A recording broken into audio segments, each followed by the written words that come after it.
Mateus capítulo 25, Mateus capítulo 25, nós vamos ler a parábola dos talentos.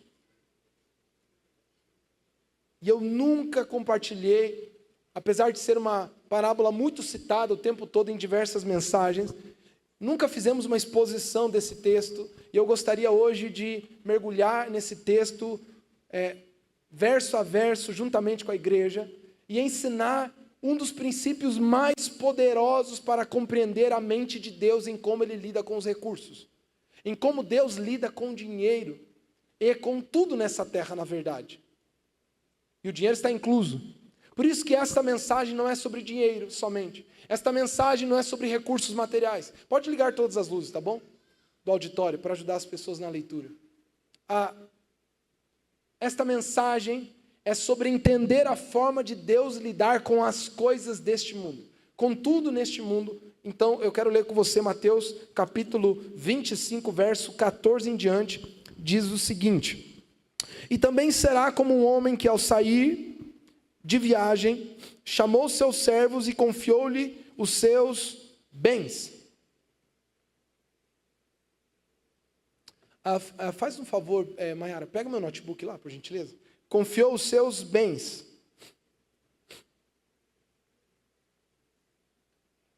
Verso 15. A um deu 5 talentos, a outro 2 e a outro 1. E a cada um de acordo com a sua capacidade. E em seguida partiu de viagem. O que havia recebido 50 talentos saiu imediatamente, aplicou-os e ganhou mais 5. Também o que tinha 2 talentos ganhou mais 2. Mas o que tinha recebido 1 talento saiu, cavou e escondeu o dinheiro do seu senhor.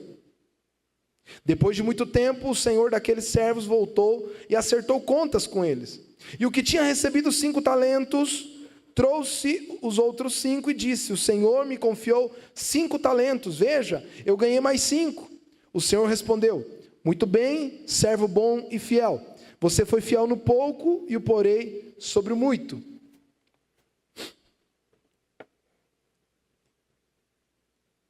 Você foi fiel no pouco e o porei sobre o muito. E participe da alegria do seu senhor. Verso 22.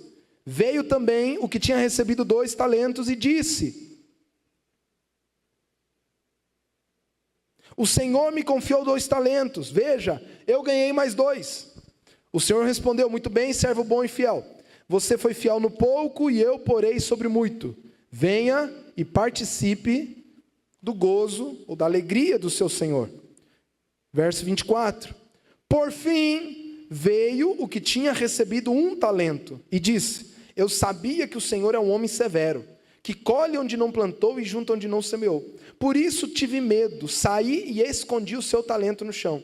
Veja, aqui está o que lhe pertence. O senhor respondeu: Servo mau e negligente. Você sabia que eu colho onde não plantei e junto onde não semeei? Então você devia ter confiado meu dinheiro aos banqueiros, pelo menos, para que quando eu voltasse, o recebesse de volta com juros. Verso 28. Tirem o talento dele e entreguem-no ao que tem 10. Pois a quem tem, mais será dado. Mas ao que não tem, até o que tem lhe será tirado. E lancem fora o servo inútil, nas trevas onde haverá choro e ranger de dentes. Amém. Amém? Eu creio que você já conhecia, ou já ouviu falar nessa parábola. Mas o que eu quero compartilhar hoje aqui é sobre um dos princípios espirituais ligados à vida terrena mais importantes. Eu quero que, em primeiro lugar, você abra sua mente, porque esta mensagem não é sobre dinheiro, é muito mais do que isso. Esta mensagem não é sobre recursos financeiros, é muito mais do que isso. Essa mensagem é sobre a vida nesta terra. É sobre tudo aquilo que nós temos que lidar, interagir, ligado à vida terrena e à vida material. Tudo que é deste mundo, ou tudo que opera neste mundo, segundo Deus, é conduzido por um princípio espiritual que não pode ser ignorado. Mordomia. Diga assim comigo, mordomia. Um princípio espiritual que Deus estabeleceu desde o Jardim do Éden, ele é fundamental para que você viva segundo o fluxo do céu sobre a sua vida. Deus não se importa com motivação. Deus não está nem aí com planejamentos necessariamente. Deus não vai dar relevância à tua ambição, ao teu desejo de ganhar mais, ao teu trabalho duro, ao teu esforço, às tuas estratégias. Deus olha para princípios. Deus olha para princípios. Ele ordena, regula, flui, dá, entrega, retém, segundo os seus próprios princípios. E um deles, para Deus, é muito importante. Se existe algo que é fundamental para Deus, para se relacionar com os seus filhos, segundo as coisas dessa terra, é o princípio da mordomia. Mordomia. E hoje, dentro do princípio espiritual da mordomia, e baseado na parábola dos talentos, eu quero juntamente com vocês olharmos para alguns princípios que estão juntos dentro do princípio geral da mordomia. Alguns princípios para entender, baseados nessa parábola, qual é a forma que Deus, em primeiro lugar, vai se mover em relação a você financeiramente. Por isso que eu já quero dar um alerta. Ignorar isso e orar por finanças é burrice. Porque talvez você está orando por algo que está em desacordo daquilo que Deus estabelece. Por isso que Jesus disse, tudo quanto pedires em meu nome, lhe será concedido. Mas se você abrir João 16, você vai perceber que esse tudo quanto pedirdes tem uma condição, alinhamento com a sua palavra. Pedir a Deus, desordenado ou desalinhado daquilo que Ele mesmo estabeleceu, é perder tempo. Então, olha o que eu vou te dizer aqui que é poderoso. Orar pela sua vida financeira e ignorar os princípios de Deus é jogar palavras ao vento. Porque orar por pedidos ligados à vida financeira e ignorar os princípios de como Deus ordena as finanças é orar desalinhado daquilo que Ele mesmo estabeleceu. Não vai funcionar. Eu quero que, apesar de estarmos vivendo um momento no Brasil em que usar o judiciário como referência é utópico, que não vai fazer sentido, mas teoricamente, existem alguns princípios que regem a justiça e o nosso ordenamento jurídico. Alguns princípios. Eu lembro na faculdade de Direito, lá no primeiro ano, quase todo o primeiro ano é estabelecido por alguns princípios. Todas as matérias, praticamente, vão se dedicar mais à parte principiológica do direito. Nós não estamos, naquele momento, no primeiro ano, dedicados à legislação, aos códigos. Não é o momento disso. No começo, a maioria dos professores vão se dedicar aos princípios, que são princípios que têm uma origem, o nosso ordenamento jurídico tem uma influência tremenda do direito romano e latino. Então, a construção histórica é de praticamente 2.000 anos, mais de 2.000 anos, de construção principiológica em relação ao direito. E esses princípios ordenam como os operadores da lei vão ter que se comportar. E um dos princípios vai ditar que um jurista, ele não pode, ou não vai, ou não deveria, dar as suas sentenças de forma que fosse incoerente com a legislação maior do nosso país, que é a Constituição. Então, é extremamente importante que todo aluno de direito do primeiro ano tenha confiança de que, da mesma forma, um advogado, ao pedir ao juiz, não faz sentido fazer um pedido que está em desacordo com a legislação já vigente. Inclusive, o que um advogado faz é chegar ao juiz e dizer, juiz, segundo o código tal, segundo o artigo tal, segundo a lei tal, é isso que tem que acontecer com o meu cliente. Quem está ouvindo o que eu estou dizendo, diga amém. Por isso que esse pedido funciona, porque é um pedido com base e fundamento legal. Vocês estão ouvindo aqui? O mundo espiritual não é diferente. Pastor, estamos vivendo isso no Brasil? Não, infelizmente. Mas é assim que deveria ser. É assim que o mundo espiritual funciona. Nós temos que alinhar a nossa vida segundo aquilo que Deus estabeleceu. E quando nós pedimos em seu nome, ou seja, quando pedimos alinhados com a sua própria vontade, revelada nas Escrituras, tenha confiança e segurança. Você tem mais do que um juiz, você tem um pai que irá responder em nome de Jesus. Alguém se anima por isso aqui? É um pai. Então, a vida do cristão e do discípulo de Jesus, na sua vida de oração, no que diz respeito a pedidos, porque orar não é só pedir, é muito mais, mas quando envolve pedidos, é recorrer às Escrituras e dizer, o Senhor disse. E o próprio Senhor diz, eu sou fiel para cumprir a minha palavra. A segunda verdade que você precisa entender a respeito do princípio da mordomia, que o que você tem não é teu. O que você tem não é teu.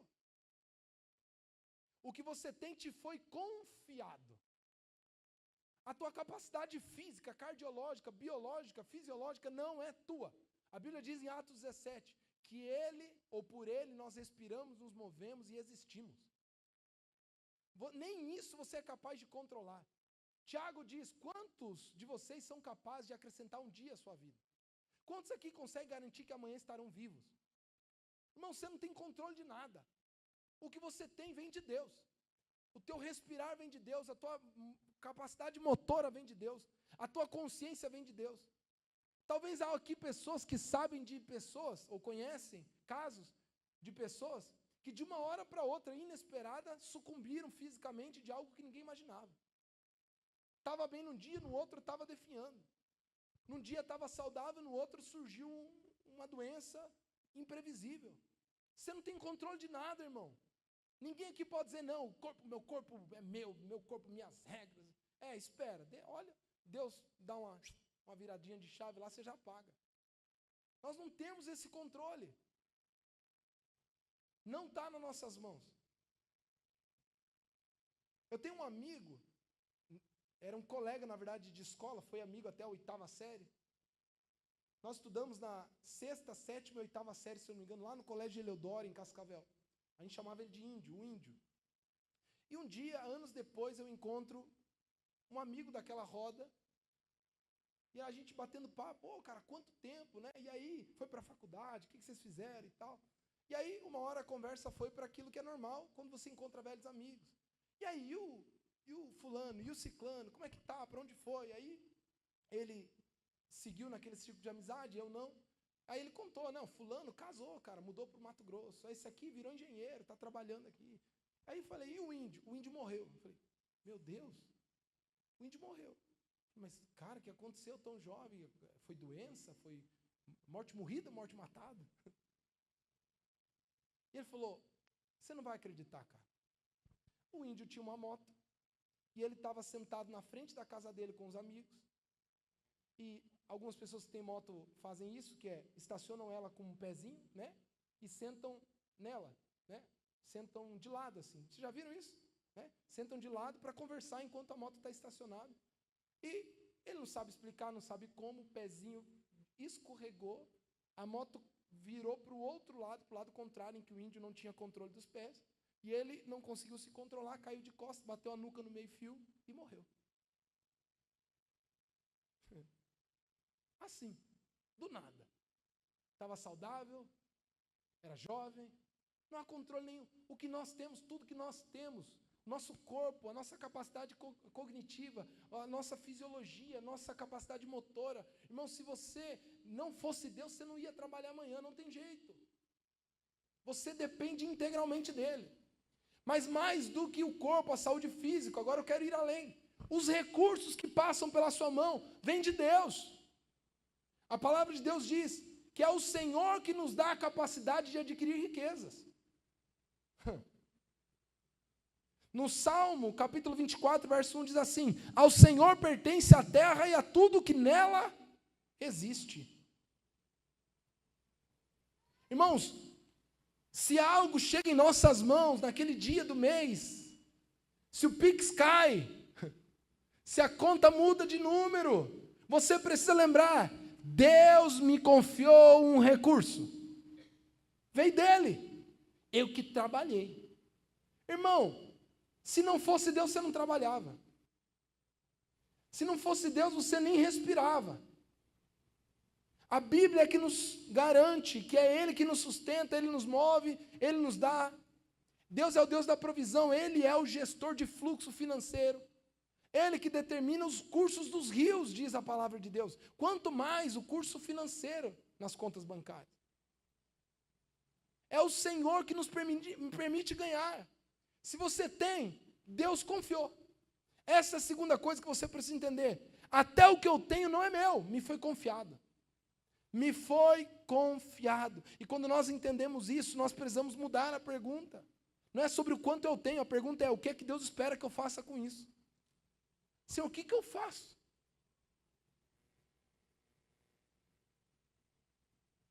Eu lembro do sentimento que eu tive quando saí da maternidade lá no Policlínica, com a nossa primeira filha, a Cel.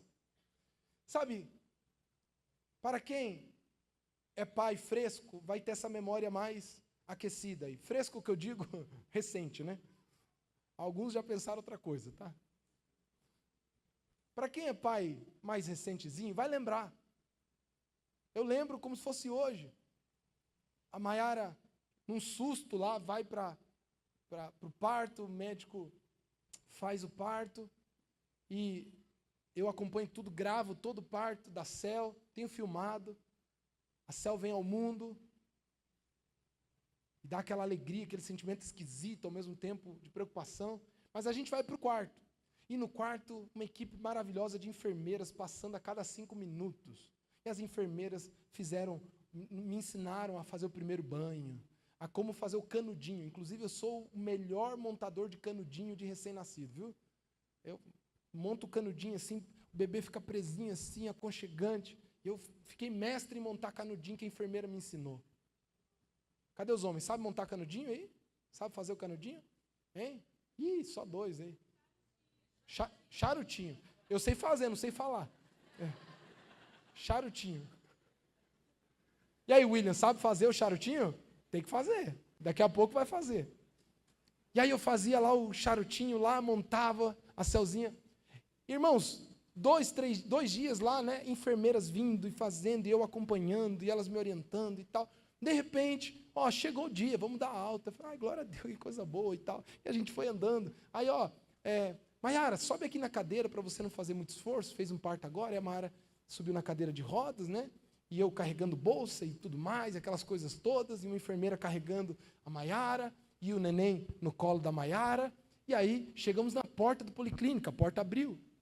E ela passou pela porta.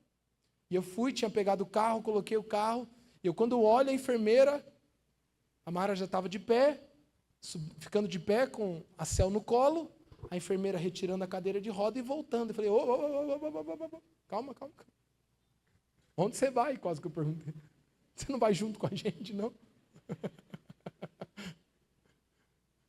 Vem comigo. Naquele momento me veio um apavor, irmão. Um desespero. E o sentimento foi exatamente esse. Não tem como devolver. Não tem. Já era. Vou ter que levar. Eu não falei no carro, amor? Na hora eu falei, Maiara, não dá para devolver. Para o resto da vida, esse ser humano existe na nossa vida agora. Nos foi confiado. Deus, de alguma forma, confiou. Eu não sei por que Ele me confiou 2 meninas. Por isso que eu estou entrando no jiu-jitsu essa semana. Eu ando na igreja aí, eu vejo os menininhos brincando com a Cel, e eu já fico orando, Senhor, discernimento de espírito, palavra profética. Quem vai ser o filho da mãe? Que eu já vou ficar de olho agora. Quem é? Quem é o bendito que vai dar em cima da minha filha? Hein? Irmãos, tudo que temos nos foi confiado, nos foi depositado na mão, e Deus está olhando. Não é teu, é meu. Um dia você vai ter que prestar conta. O que é que você fez com o que eu te confiei? Um dia eu terei que prestar conta a respeito da vida das minhas filhas. E Deus vai falar, eu te dei 2 meninas, uma igreja para te ajudar no discipulado delas. Você tinha tempo, capacidade, condições de tirar momentos de brincar, de ensinar a palavra. Você poderia ter sido presente, você poderia ter educado mais. Um dia eu vou ter que prestar conta disso. A minha filha não é minha. A filha é de Deus, eu estou cuidando por um tempo. E é só uns 20 e poucos anos, que não passe disso. Senão eu mesmo. E depois ela vai para o mundo. Ela vai viver, construir a sua família, com o seu marido, ter os seus filhos. Ela não é minha. Teus filhos não são teus. Tudo que passa pela sua vida te foi confiado. Você que tem o privilégio de administrar em nome do seu Senhor. Ele te deu uma procuração do reino. Ele te deu uma procuração, olha, está na sua conta, passa pelas suas mãos e você pode administrar. Mas é meu. Quem está ouvindo aqui, diga amém. É meu. Mas há um terceiro princípio que você não pode ignorar. Esse terceiro princípio é que o que você recebe, ou o que te é confiado, é proporcional à sua capacidade. Chegou o ponto da mensagem que você começa a ficar bravo comigo. Segundo os princípios espirituais do Senhor, que Ele mesmo estabeleceu, Ele deu para todos um pouco. Todos receberam algo de Deus. Mas nem todos receberam a mesma coisa. A uns Ele deu 5, a outros Ele deu 2 e a outros Ele deu 1. Segundo a sua capacidade. Eu tenho uma verdade para que você saia desse lugar de reclamação e de vitimismo. Antes de questionar a Deus sobre o que você tem, comece a investigar sobre o quanto você é capaz.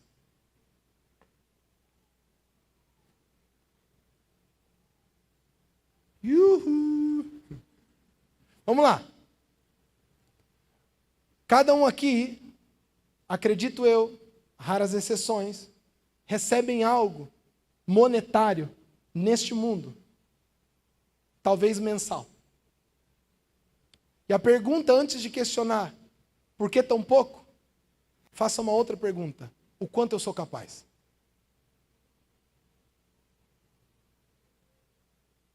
Porque fluxo de recursos, segundo o reino de Deus, tem uma condição: capacidade. O próprio Senhor sabia que se Ele desse 5 para o que tinha 1, Ele ia perder mais dinheiro ainda. Então, antes de ficar bravo com Deus porque Ele tem dado pouco, comece a investigar seu coração, o quanto eu sou capaz de gerir. Porque se o pouco que Ele está dando eu não estou conseguindo multiplicar. Se você tem dívidas de cartão, se você está com a agiota te seguindo, se você tem problemas dos mais complexos, ganhando o que você ganha, imagina se Deus te desse mais.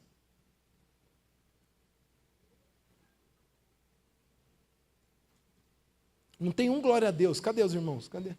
Vamos lá, o pessoal. Vou falar com o pessoal daqui, que o pessoal daqui está meio abatido.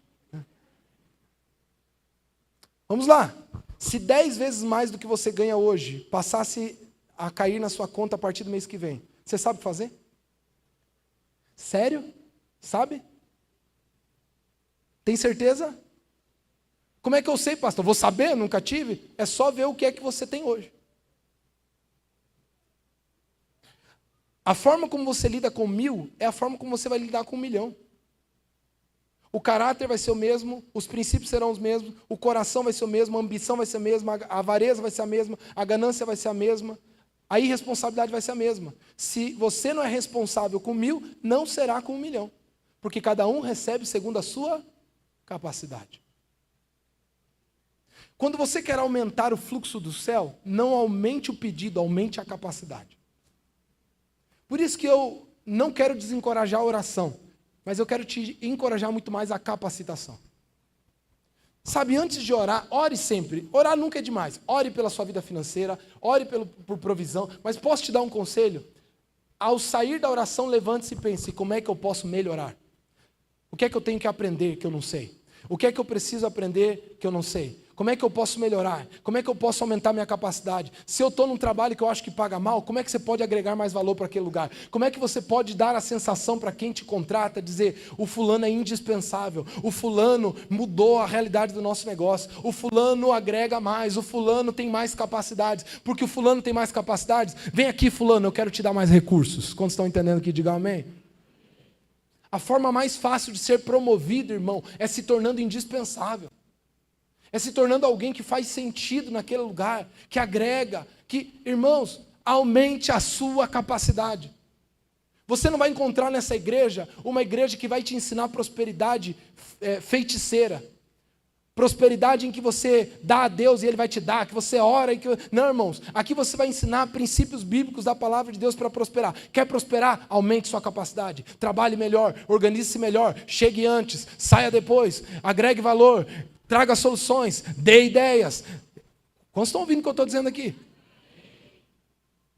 Saia daqui com o entendimento de que Deus dá a cada um segundo a sua capacidade. O que é que você tem feito com o que já tem sido confiado?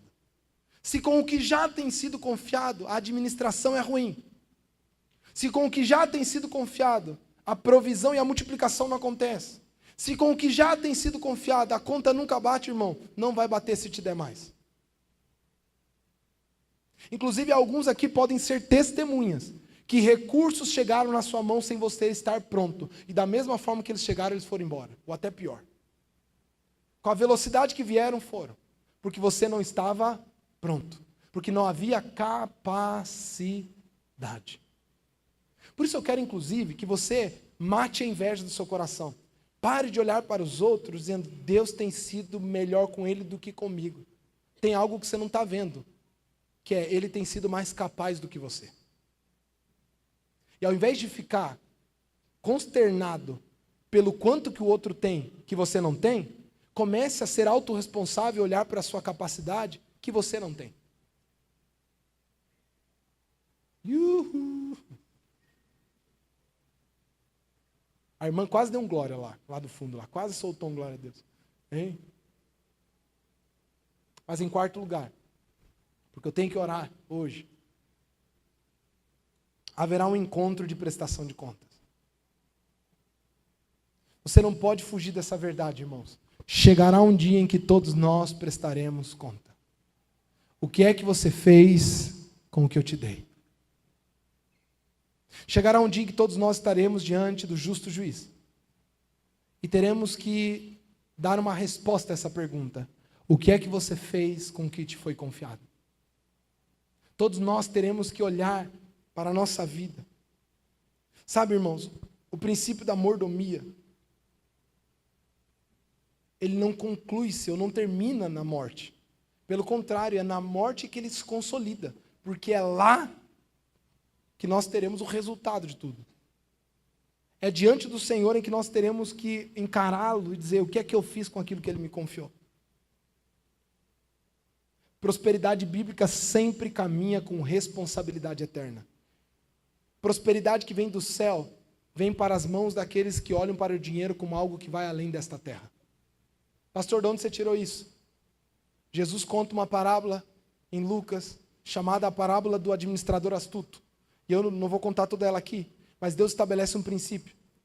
Porque na parábola do administrador astuto, Jesus, entre aspas, elogia um cara mau caráter que fez uma boa gestão do dinheiro ou dos recursos do seu senhor para que ele conseguisse manter o seu dinheiro. Então, o que Jesus está dizendo é, se os ímpios administram os recursos com inteligência, quanto mais deveriam ser os filhos de Deus. E aí ele diz algo que rasga o meu coração. Se vocês não são fiéis nas coisas deste mundo, quem lhes confiará as eternas? Se você não sabe lidar com o dinheiro, como é que Deus vai te confiar o reino?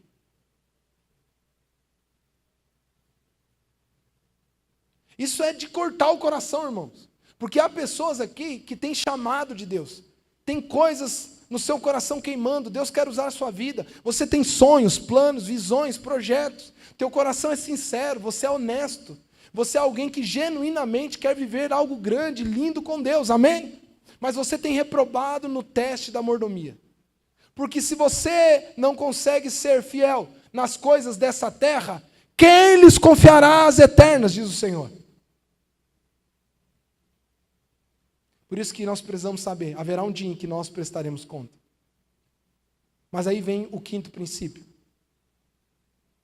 O quinto princípio nos ensina que quando o Senhor chega para aqueles que multiplicaram, tanto os 5 quanto o que multiplicou 2, ele diz assim: muito bom servo, bom e fiel. Diga assim comigo: fidelidade. Eu quero que você entenda o princípio de fidelidade nessa parábola. O princípio de fidelidade nessa parábola não foi não perder o dinheiro do Senhor. Fidelidade não foi cuidar bem do dinheiro, no sentido de protegê-lo. Fidelidade para o Senhor foi que os servos agissem com o dinheiro como o Senhor agiria. Se você não pegou essa aqui, olha, se eu fosse você, pegava isso aqui, preste atenção. Fidelidade para Deus não é não perder dinheiro. Fidelidade para Deus é usar o dinheiro como Ele usaria. Porque aparentemente não dá uma dó, não dá um sentimento de injustiça com o que guardou um talento? Não parece que o Senhor é duro demais, diz: poxa, o cara, ele só não perdeu, ele guardou, ficou com medo, escondeu, mas poxa, ele devolveu inteiro. É injusto. A questão é que o que guardou um talento, devolver ele íntegro, para o Senhor, ele considerou isso infidelidade. Porque para Deus, fidelidade não é fazer o que você acha que deve ser feito, que protege ou multiplica os recursos. É fazer o que Deus quer que seja feito. Fidelidade com finanças para Deus é lidar com o dinheiro como Deus lidaria. Alguém está me ouvindo aqui hoje? Escutem, há pessoas aqui que são mestres em alavancagem financeira, estão multiplicando o seu patrimônio e são infiéis. E quando tiver que prestar conta diante de Deus, você vai mostrar os milhões que você fez. E você vai dizer: eu saí do nada, montei um empreendimento, comecei uma carreira sozinho, e avancei, multipliquei, avancei, fiz negócio, saí do zero. Irmãos, para palestras, tua história é incrível. Para o mundo corporativo, teu projeto é sensacional. Para a Forbes, talvez você seria um caso de sucesso. Mas talvez alguns ouvirão do Senhor: servo mau e infiel. Porque fidelidade para Deus não é o que você fez com o dinheiro, é se você fez o que Ele faria.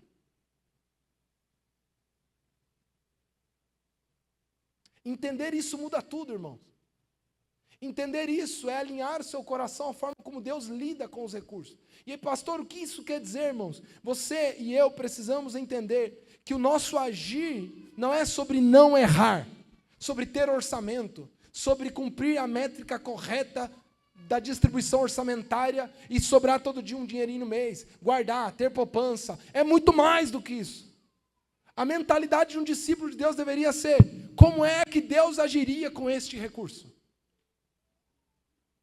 O que é que Deus faria com o que passa pela minha mão? Isso é fidelidade.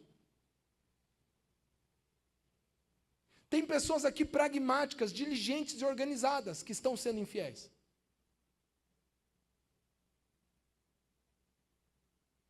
Por isso que nós precisamos entender.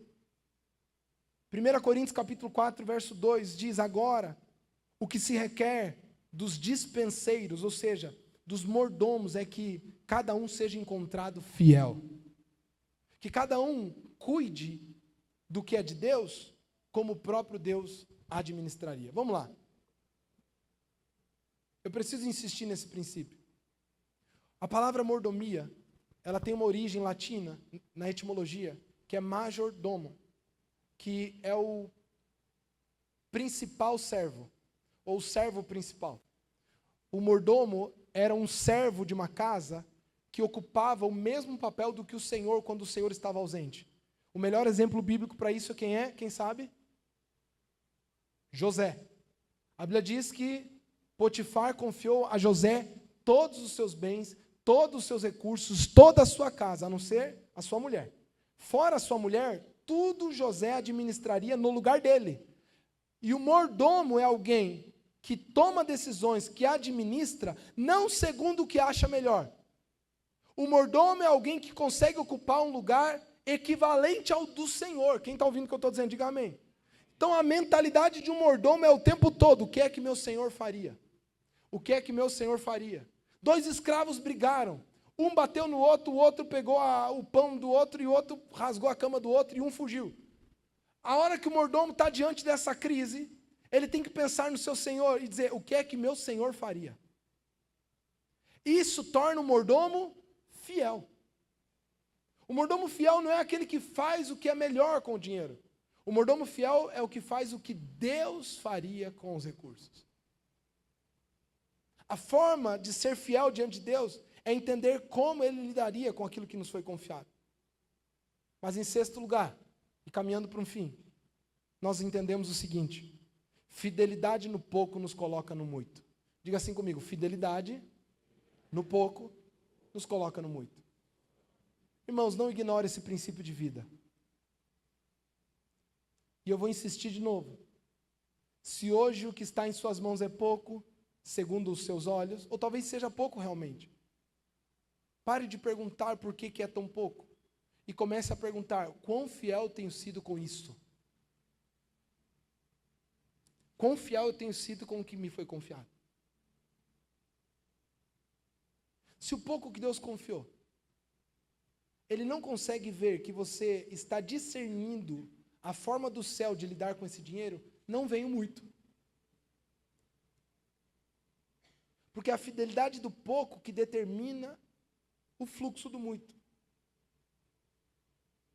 Quem despreza o pouco que tem, sem saber, já está automaticamente rejeitando o muito de Deus. Nunca despreze aquilo que Deus tem colocado nas suas mãos. Zacarias capítulo 4 diz, jamais despreze os pequenos começos. Eu quero que você saia agora do âmbito um pouco financeiro. Pense em tudo na vida. Eu, com temor e tremor diante do Senhor, eu vou testemunhar isso. E Deus sabe do meu coração, tem um propósito realmente de edificação. E não de vanglória.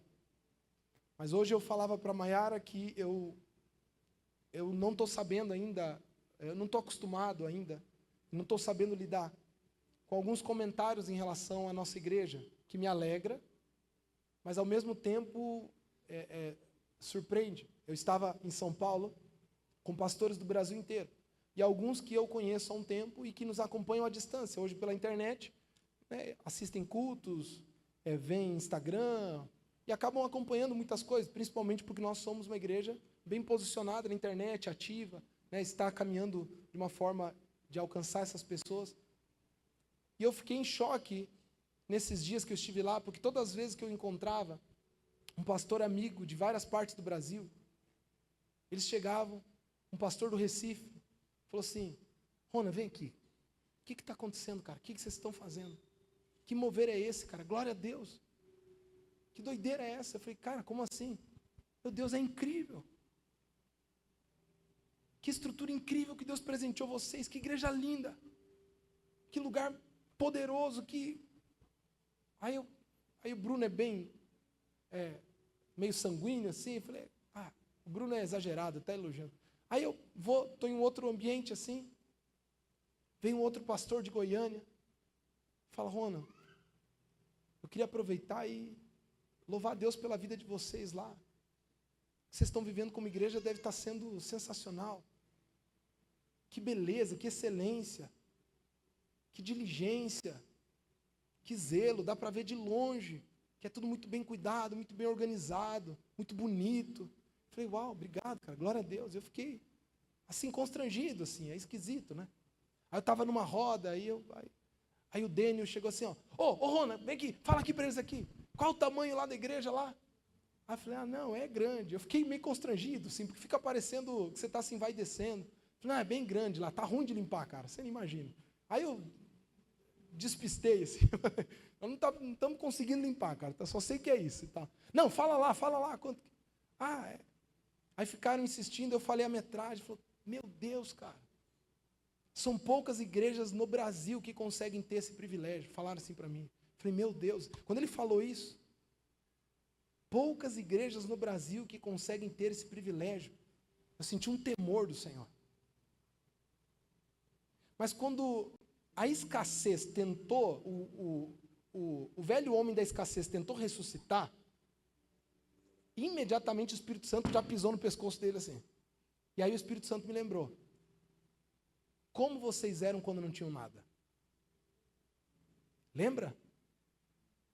Lembra aquela reunião de voluntários na sala da tua casa? Onde você pegou tua televisão para fazer uma apresentação e fez o melhor slide que podia? Enquanto havia uma mesa com uma toalha xadrez e algumas comidinhas que os irmãos trouxeram, e haviam 12 pessoas na reunião de voluntários. E vocês fizeram um treinamento como se fosse para 1000. Quem é fiel no pouco, será colocado sobre muito. Vocês lembram que o primeiro dia em que vocês usaram o teatro do Premem, que era dos outros e que inclusive no valor de locação que nós contratamos, que era R$500 para a Associação de Pais e Mestres. E a organização disse que nos R$500 estava incluso a limpeza e toda a organização do local, era só fechar e ir embora. E você chamou todos os irmãos e disse: nós não vamos deixar sujeira aqui, nós vamos fazer nada aconteceu. Porque crente deixa o lugar que passa melhor do que estava. E nós, mesmo estando incluso no pagamento a limpeza do local, os irmãos estavam indo no banheiro, trocar o lixo, colocar copo, passando, limpando as coisas. Aí o Marcelo, que era o cuidador, veio, procurou e falou: pastor, você tem que avisar o pessoal que não é para limpar, não precisa não, está pago. Eu falei: você me desculpa, Marcelo, mas é princípio. Se está pago ou não, nós estamos educando a igreja a zelar pelos lugares que nos são confiados. Quem é fiel no pouco? Quem é fiel no pouco? Vamos lá, irmão, você está com aquele ninho velho agora, 1000. Rebentado. A manivela tem um arame. O vidro cai. Ar-condicionado é nada. Janelona aberta, cabeça para fora. Quem é fiel no pouco, será colocado no muito. A pergunta é: o que é que você tem feito com o que Deus tem te confiado? Trocou o arame da manivela, pelo menos? Talvez nem precisa mais de arame, irmão. Só procura um parafuso. Talvez é mais fácil arrumar esse vidro do que você imagina. Dá uma polida lá na chapa, não sei. Quem é fiel no pouco, será colocado no muito. Pastor, meu trabalho é tão insignificante. Eu sou só um prestador de serviço pequenininho e tal. Mas, irmãos, você ainda passa orçamento no WhatsApp escrevendo errado. Joga no chat GPT, corrige o texto português para mim, por favor. Para mandar para o cliente, pelo menos, de uma forma que ele entenda. Porque quem é fiel no pouco, será colocado no muito. Ei, alguém está ouvindo o que eu estou dizendo aqui? O que determina, aleluia, o que determina onde você estará no que diz respeito à confiança de Deus. Irmãos, quero que você escute uma coisa. Eu sou convicto no meu coração, Deus não se emociona com quantidade de dinheiro. 1 bilhão para ele, 1000, não muda nada. Deus não tem emocionalismo financeiro. Então colocar nas suas mãos mais recursos para ele não é pessoal. Mas ele é justo. Justo e fiel. Porque ele é justo e fiel, ele vai zelar por aquilo que lhe foi confiado. E ele vai prestar conta. Se Deus tem te confiado pouco, irmãos, aumente a capacidade. Seja mais fiel. Seja mais fiel com aquilo que tem te confiado. E finalmente, esses últimos 2 princípios fecham. E eu quero já colocar os 2. Pode colocar os 2. O medo é o inimigo da prosperidade que vem de Deus. Se no mercado financeiro o medo te protege, no reino o medo não funciona. Se nas aplicações e nos investimentos medo protege, para Deus não funciona. Se existe algo que não é equivalente à vida com Deus, é o medo. Porque o perfeito amor lança fora todo medo. Se não há medo, talvez o perfeito amor ainda não acessou. Se o medo ainda controla a sua forma de lidar com os recursos, é porque talvez o perfeito amor ainda não invadiu o seu coração. Quando o perfeito amor invade, e você tem plena consciência de quem Deus é e quem você é nele, o medo vai embora. E quando o medo vai embora, a forma de lidar com os recursos é por fé, por princípio e por obediência, mas não mais por medo. Por que você não fez? Porque eu tive medo. Por que você não contribuiu? Porque eu tive medo. Por que você não empreendeu? Porque eu tive medo. Por que você não deu aquele passo? Porque eu tive medo. O medo não provém de Deus. A prudência é bíblica. O planejamento é bíblico. A sensatez e a sabedoria é bíblico. O conselho é bíblico, mas o medo não. Se o medo tem governado a sua relação com o dinheiro, tanto para acumular mais, quanto para perdê-lo, quem está governando as suas finanças não é o Senhor, mas é o rei deste mundo, Satanás. É o príncipe deste mundo. A forma de Deus governar os corações é imputando medo. Por isso que Jesus, em Mateus 6, diz, vocês estão preocupados com o quê? Por que vocês têm medo? Por que vocês estão ansiosos? Sou eu que cuido. Por isso que entrar no fluxo de Deus é entender com responsabilidade e com zelo que devemos cuidar com fidelidade aquilo que Ele confia em nossas mãos, mas não permitir o medo impedir de fazer isso multiplicar. E aí vem esse último ponto. Nunca preserve o que deveria ser multiplicado.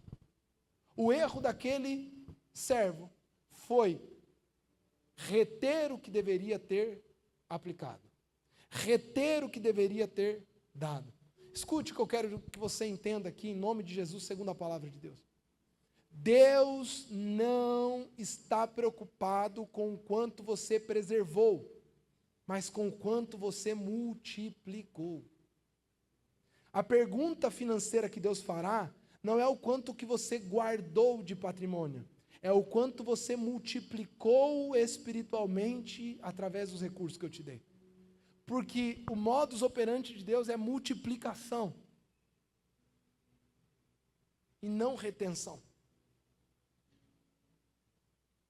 Queridos, Deus pode dar de uma hora para outra.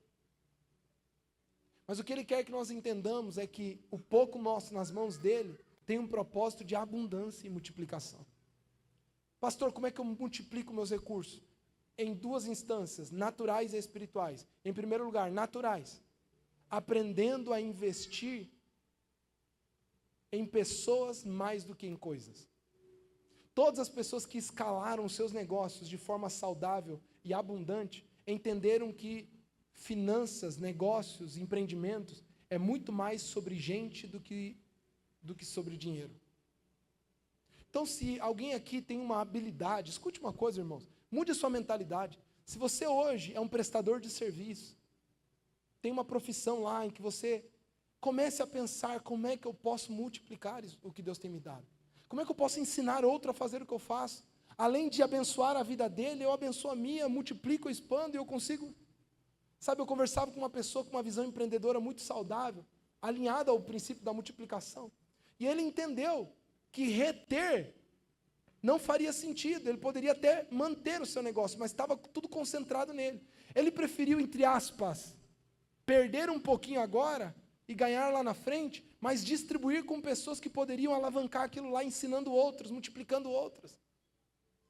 Irmãos, agora eu quero abrir um parênteses não espiritual, é empreendedorismo puro. Você dificilmente conseguirá conhecer alguém que avançou muito patrimonialmente em recursos, que não se tornou um multiplicador em escala do seu ofício. Vou pegar aqui um ofício autônomo que depende 100% da pessoa. Por exemplo, um dentista. Um dentista, ele tem um teto. O seu tempo. O dia que a agenda dele fecha, acabou. Concorda comigo?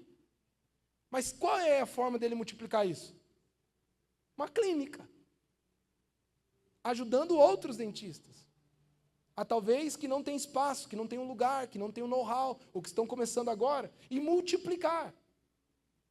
Agora, no reino, por mais que isso aqui é terreno, no reino é a mesma coisa. Multiplicação financeira sempre vai acabar em pessoas. O dinheiro que se multiplica no reino é o dinheiro que é depositado no outro. A comunidade de fé é uma ponte para isso.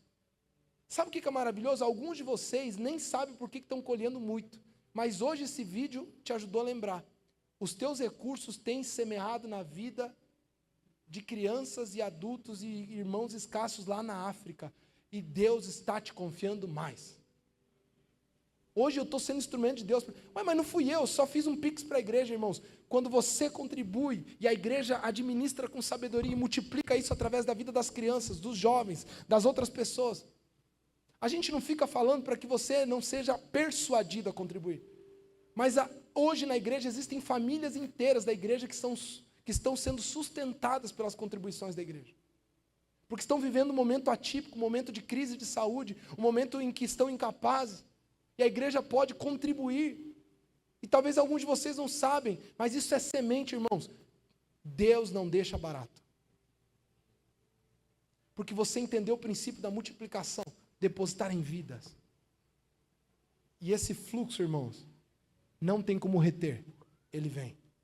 O fluxo do céu não tem como reter, ele vem. Quero que você fique em pé, por gentileza. Nós vamos orar. Sabe,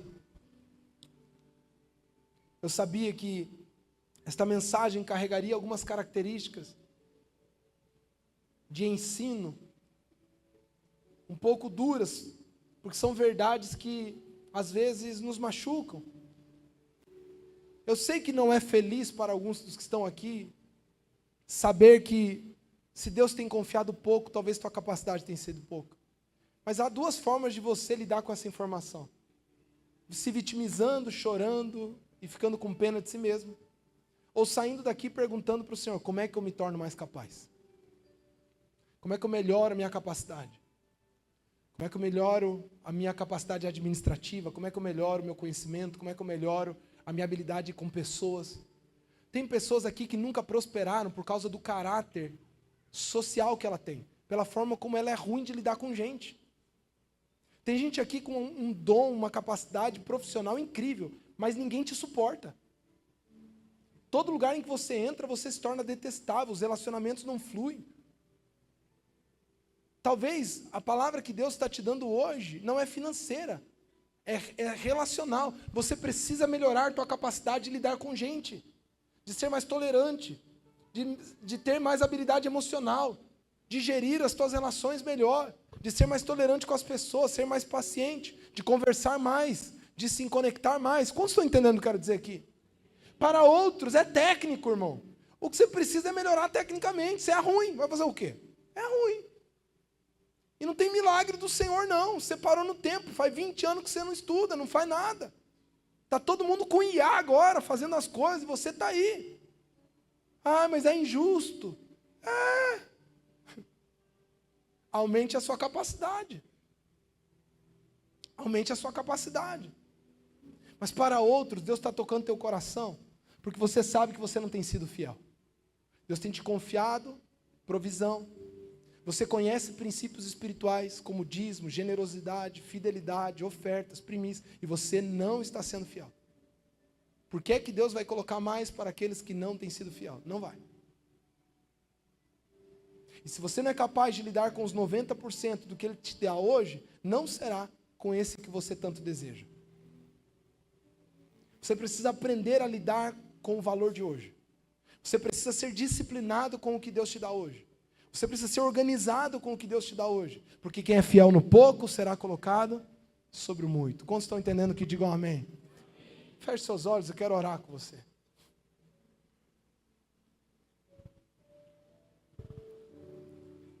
Sabe, eu sabia que seria uma série um pouco pesada, incômoda. Mas quanto sofrimento tem vindo por falta de dinheiro, irmãos? Quanta dor neste mundo por falta de recursos. Quantas pessoas agora não têm o que comer em casa. O diabo cegou os olhos dos homens. Quantas famílias agora precisam de provisão. Mas eu devolvo para você que está aqui, quantos aqui estão perdendo de crescer em Deus, porque você está reprovando no teste das finanças.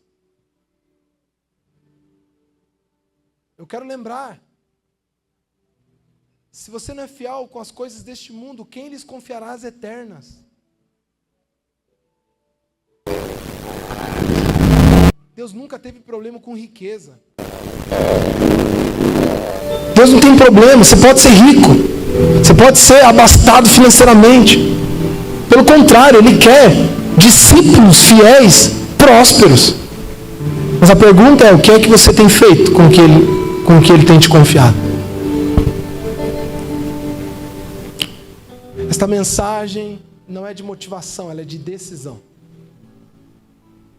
Eu tenho um único propósito hoje com essa mensagem.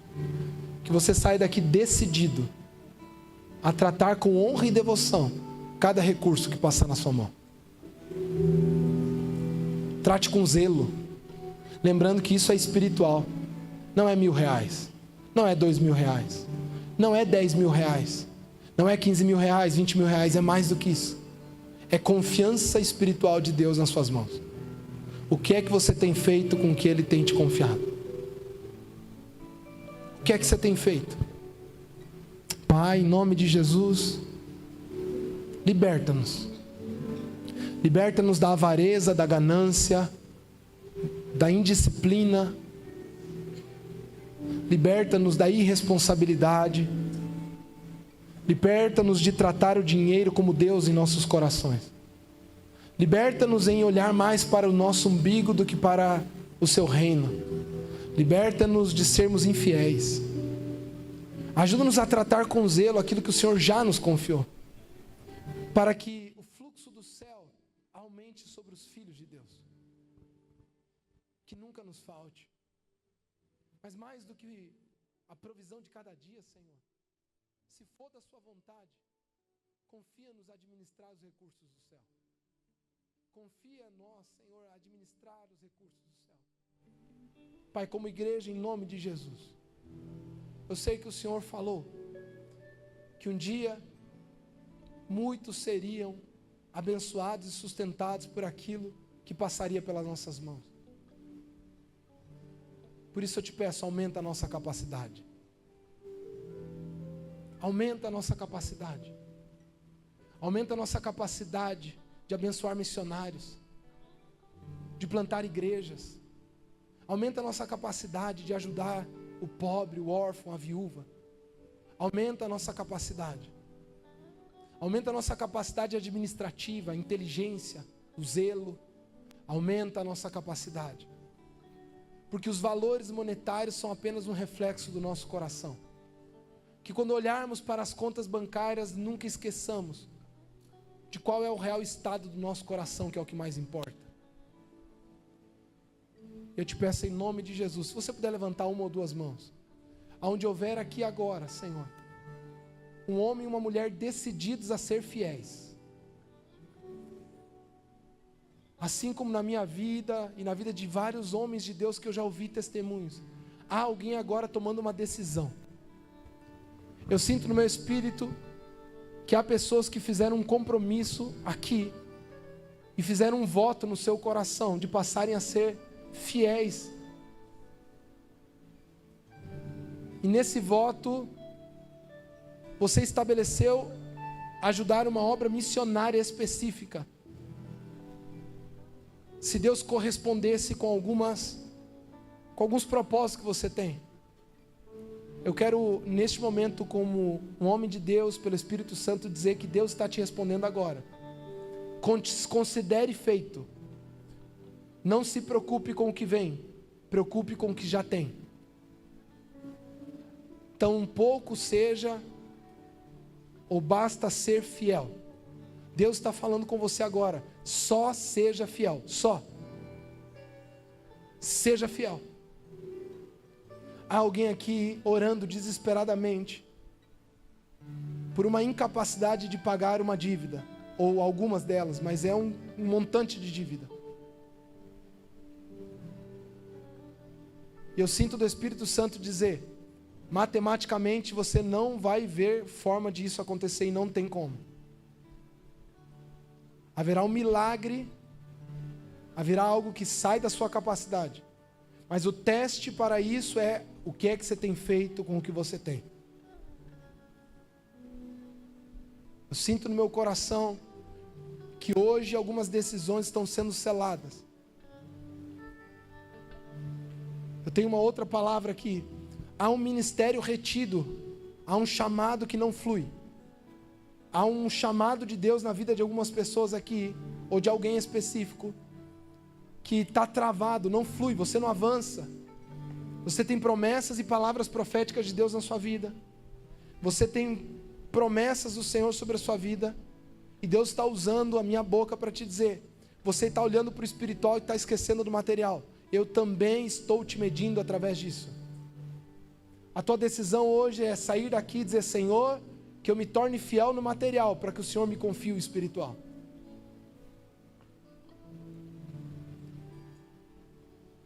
Algo está sendo rompido espiritualmente aqui agora. Eu sinto no meu espírito aqui mais uma coisa: homens sendo libertos do poder do dinheiro sobre a sua vida. Homens que têm sido escravos da ganância e da avareza. A ânsia pelo ter mais, ter mais, ter mais. Do chegar naquele número, naquele número, naquele número. Inclusive você fala sobre isso. Tem um número, eu tenho um número, eu tenho um número. Deus está dizendo: eu sou capaz de fazer 10 vezes mais isso, quando o teu coração sair desse lugar. Quando você largar e abandonar a perseguição por esse número. Esquece esse número. O meu número, diz o Senhor, é...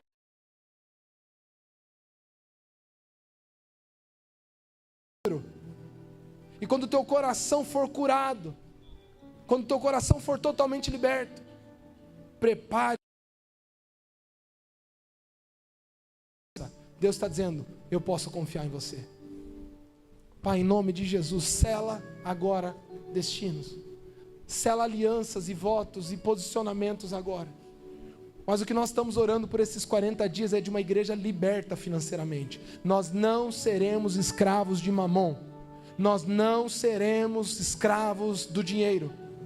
Nós seremos filhos e filhas de Deus, que entendem que tudo o que há neste mundo é teu e o Senhor nos confia, segundo a nossa capacidade. E com aquilo que o Senhor nos confiar, Senhor, em nome de Jesus, devolveremos, depositaremos, multiplicaremos, porque o Senhor é quem dá, mas é o Senhor é quem tira. Tudo é seu, Pai. E por isso te pedimos favor e graça e abundância sobre os seus filhos. Em nome de Jesus, amém e amém. Você pode aplaudir a palavra de Deus aí onde você está?